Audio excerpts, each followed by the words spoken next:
Death is coming to the MCU again. After the devastation of the decimation at the end of Infinity War, you can probably hardly bear to think about it. But it's very likely that we're going to be put through the ringer once again. Endgame is, after all, the end of a saga, and as a new dawn is promised, this is the perfect opportunity to retire some characters and clean up some loose ends. And given Thanos' delight at the idea of courting death way back in his first appearance at the end of the Avengers, there is no way this story ends without the Grim Reaper's scythe cutting through the air and some bodies a few more times. For once, there aren't too many obviously dead meat characters, and that's what makes it so scary.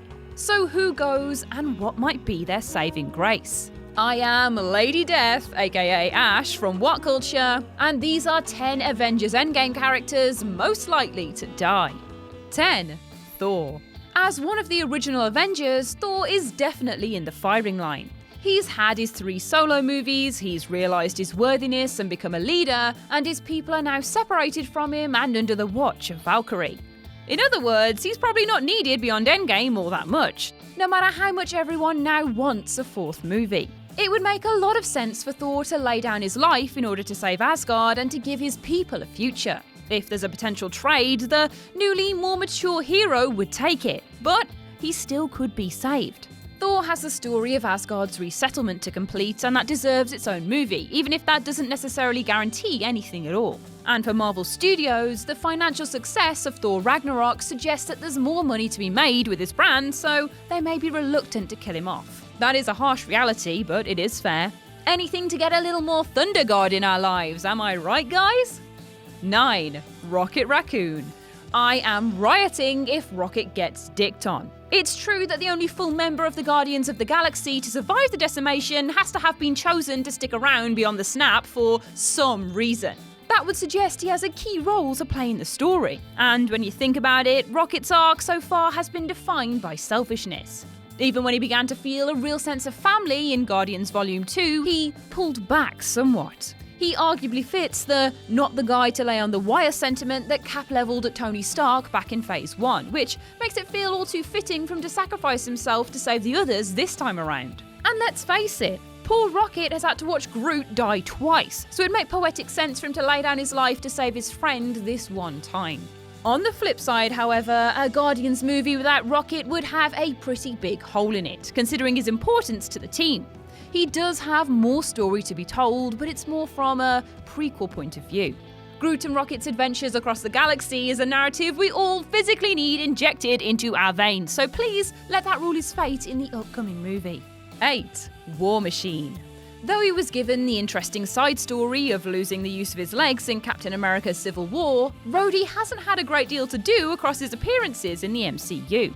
He's been an important cog in Tony Stark's narrative machine, of course, but he's had pretty much no story of his own other than the paralysis, and even that was undone a movie later thanks to technology. Like it or not, his story could very easily be done, and if he's not killed, he's likely to be retired. More than any other character, other than Drax maybe, but he keeps actively trying for his, War Machine suits a blazing glory sort of death. Because he's a military man who revels in his armoury. A final stand allowing others to escape while he unveils his enormous proton cannon, when Thanos attacks the Avengers HQ would fit. Considering his death doesn't serve as much of a purpose as it did at the end of Civil War though, since that fall would have scrambled his insides, maybe he's actually invincible? 7. Nebula. Nebula has been living on borrowed time since Guardians of the Galaxy. The secondary villain from that movie was initially intended to be killed off as the Guardians gathered themselves to fight Ronan, but she was given a reprieve. She's still in a precarious position because she's so personally invested in the death of Thanos, and Marvel's previous fixation on terrible fathers might well map out how she's gonna die. There's a lot to be said for Nebula attempting to stand up to Thanos and him simply killing her without any feeling. The contrast between her and Gamora in Thanos' eyes would be most perfectly tied up by him not giving her a second thought as an enemy, after his sacrifice of her sister absolutely broke him.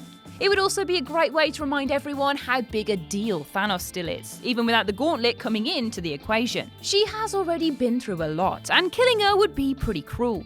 She might also still be in the script for James Gunn's Guardians Volume 3, given that the idea of a villain joining the crew was a great one and it is not like Yondu can now, can he, really? Rip. 6. Bruce Banner. If you'd been paying attention to what Mark Ruffalo said around Thor Ragnarok's release, you'd have noticed he basically confessed that his story was finished with Endgame. He said he had an interesting 3-movie arc that would culminate in Endgame, which probably suggests that he is not long for this world. If we throw our minds back to the Avengers, we gotta look at the one thing that Bruce Banner wants beyond all else: a child. It was a subtle moment, but his absent-minded rocking of the cradle in his very first scene, as he talked about people not getting what they want sometimes, said a lot. What if Thanos offered him the chance of that? He has the Reality Stone after all, and he could appeal to Banner to cure him of the Hulk as part of Banner's arc of coming to some balance with his angrier alter ego.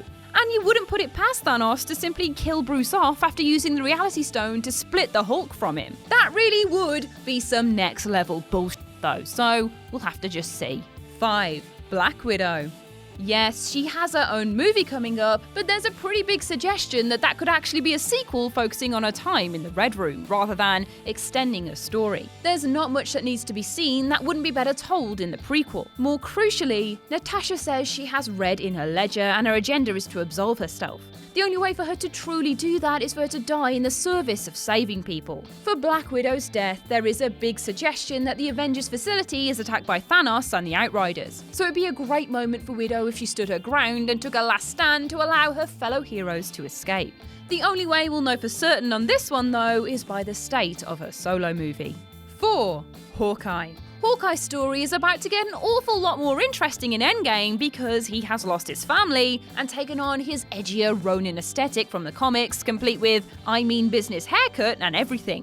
His agenda will be to save or avenge his family beyond all else. And the idea of him being a hot-headed character marked by such tragedy slots him in perfectly with the other characters' personal vendettas in the MCU. And in case you hadn't paid attention, they invariably die or are defeated in some way.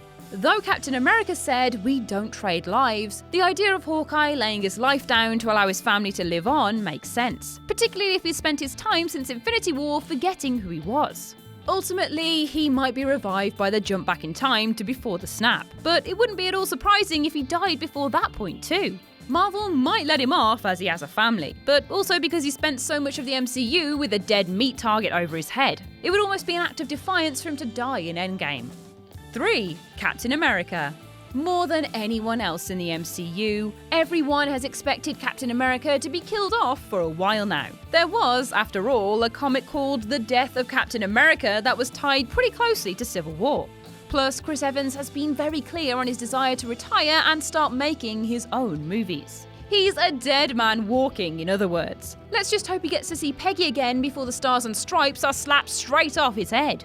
While he told Tony that he didn't think he was the one to lay down on the wire, Cap definitely is that guy. And while he told others that the Avengers do not trade lives, that is exactly what Cap would do if he was given half the chance. Crucially, Cap was robbed of his chance of a perfect life when he sacrificed himself to the ice and left Peggy behind.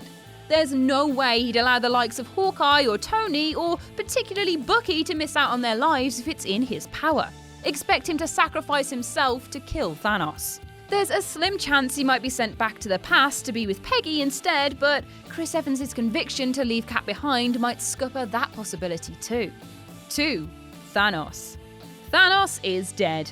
What matters now is working out how many times that he dies. The first time he dies has to come early in the movie when the Avengers find him more vulnerable than he was in Infinity War and without the full power of the gauntlet. He will die and they will take his damaged gauntlet back from him before they head to the past to try and work out how to unbreak it. The second time must come later in the film, because there is just no way the Russos can possibly leave a villain of such clout around when he's so committed to his desire to rebalance the universe. There is no convincing a maniac with a messiah complex. Captain Marvel killing him in the first instance makes sense because she is incredibly powerful. In the second, it's harder to say, because the second Thanos would presumably be the one from the past with the Infinity Gauntlet fully powered. Maybe Thor could aim for the head this time. In the comics, however, Thanos is changed from his course when he realises the errors of his ways, which might offer a form of redemption for him, but it's a very slim chance that this will happen in the films as well. 1. Tony Stark. While Captain America will probably willingly die for the cause if he has to, Tony Stark seems to already have an actual death wish. He's been reckless over the years, and it's almost like Cap's challenge that he would never sacrifice himself has haunted him ever since. We know that Robert Downey Jr. will be leaving the role of Tony Stark soon too, and the only way to swiftly stop any fan call for him to return, which would distract from the marketing of every subsequent film he could appear in, is to make it impossible by killing him. Thanos and Tony Stark are mirror images, which is what is pulling Tony towards his seemingly inevitable doom. But it would be far more fitting for Tony to realise that his blinkered obsessions of saving the world and being Iron Man are what is destroying him, and to do something truly altruistic. That would be the perfect way to complete his arc. The only other flip side to this is that Cap's sacrifice has to mean something, and it changing Tony's path away from the Thanos-like zealot obsessed with protecting the Earth at the cost of himself might be the best way to give that moment more meaning. And that's our list. Who do you think is a goner? Share your thoughts in the comment section below. I've been Ash, and this has been What Culture. Make sure to subscribe to the What Culture YouTube channel for more lists like this. And don't forget to visit whatculture.com for daily news and articles. Thanks for watching.